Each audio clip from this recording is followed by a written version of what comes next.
মূল ঘটনা দেখা সামাজিক বিয়ের ফাংশন চলে ফাংশনের মধ্যে মোটামুটি ফাংশন শেষ পর্যায়ে যায় ও মানে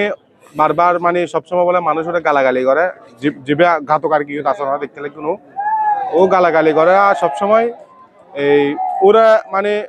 মানে ওর বাপরে গালাগালি করে ইয়ে প্রচুর গালাগালি করে ও তো ফসলের দার বাপরে গাইল হাদর এটা গালাগালি হা করার ও হত্যা না না ও দেখো ও হত্যা মানে চুরি লৈ আসছে সৈন্য মানে হঠাৎ করে মানে অপ্রত্যাশিত জিয়ান ও চুরি লৈ বুঝে অনেক কল্পনা নকরে চুরি লৈ মাত্র ওরা কি ইন্দি ঢুকো দিয়ে ঢুকো জনের সাথে সাথে কি ও গলার এই জায়গাতে এই জায়গায় রগেন পুরো হারিয়ে গিয়ে এবং এর পরে ওরা বাঁচাইতে যায় আর দুইজন ওগুলো জোর কুমনি ফাজিয়া মারা গিয়ে এবার নাম বাবু আর্গো জিবে অনর এই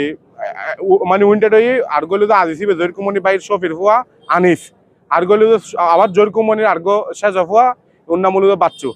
ওরা বাঁচাইতে যায় আর দুইজন আহত তারা সেটাং মেডিকেল ফাটা গিয়ে একজনের বেশি অবস্থা খারাপ এই সাইড এর নামে গিয়ে বাড়ির নাম হলো মুসা সদাগর বাড়ি নাজিরহাট মন্ডাগিরি ফরহাদাবাদ হাটাজারি চট্টগ্রাম ঘাতক জিবে ওর নাম হলো জসিম ওর বাফন নামায় পুরোপুরি একইবারে মুসা সদাগর বাড়ি একইবারে জসিম ঘটনা এখন বাজে হটা এখন 8:30 ভিতর এই মূল ঘটনা গান ঘটছে ও আসলে ইউমিদের সামনে দাঁড়িয়ে অন্য দেখিবেন পুরো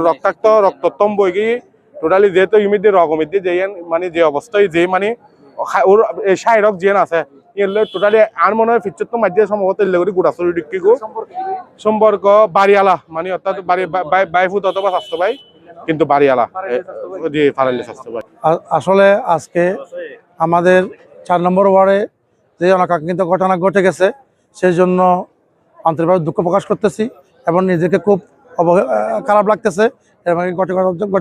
ঘটনা হয় যার কারণে আসলে একটা সামাজিকভাবে একটা ফাংশন হচ্ছে আলহাজ মোর্শেদার বাড়িতে কিন্তু ওরা দুইজন চাচা ভাইফু তাদের সাথে কোনো কথা কাটাকাটি হয় নাই এলাকার সমাজে সবাই ছিল কিন্তু এক পর্যায়ে জসিম বাবুর গলায় চুরি দিয়ে মুহূর্তপ্রতি সবার সামনে ওকে খুন করে ফেলে এবং যখন বাবুর ভাইরা খবর পেয়েছে তখন তারা দুজন যখন জসিমকে ধরতে গেছে জসিম ওরা দুজনকে আহত করে চট্টগ্রাম মেডিকেল এখন আছে আসলে আমি এই মামলার দৃষ্টান্তমূলক শাস্তি চাচ্ছি।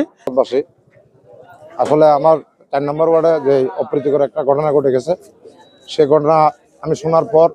সাথে সাথে নাজিরাটা আসি নাজিরাটা আসার পরে আমার 4 নম্বর ওয়ার্ডের সুযোগ্য মেম্বার জনাব সেলিম সাহেবের সাথে যোগাযোগ করি সেলিম সাহেব এখনও আমাদেরকে টোটালি জিনিসটা